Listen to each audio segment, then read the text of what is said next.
one of the biggest things I always say, and I know you say too, is that every patient has to advocate for themselves. This idea that as doctors, you shouldn't come to the doctor with questions or Google. No, you should be Googling. I have patients who will tell me that, when I prescribe certain medications like GLP-1s and things like that, patients that will say, I saw that I can get it for this price here on Reddit. Like Reddit is actually can be a useful resource to kind of direct you in certain ways. Not saying that it's a accurate resource for everything, but I think your recommendation for people to advocate for themselves and look into every avenue and get the right care and not quit till you get that right care is just beautiful and so important.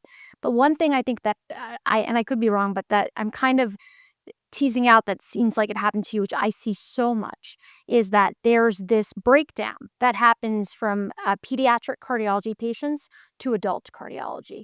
There is this breakdown where kids go through, they may have a diagnosis. It may be a flow murmur or nothing, or it may be possible HCM or a possible cardiomyopathy. And there isn't, I think, enough of this explanation that you need to transition to an adult cardiologist. This is what the diagnosis is. This is how serious it is.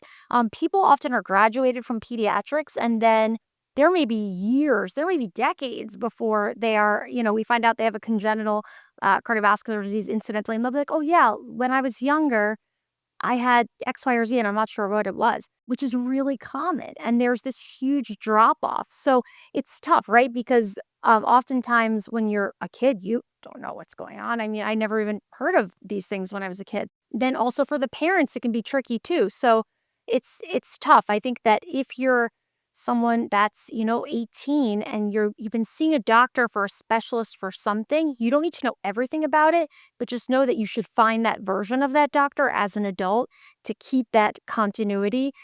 The patients, the sad thing is that the patients shouldn't have to be doing all of this advocacy. There should just be a natural, clean transition to adult care. But I see this happen all of the time. And it's incredibly stressful. And I think that the reason why you're here with us today and you're, doing so great is because you did advocate for yourself and bridge that gap on your own.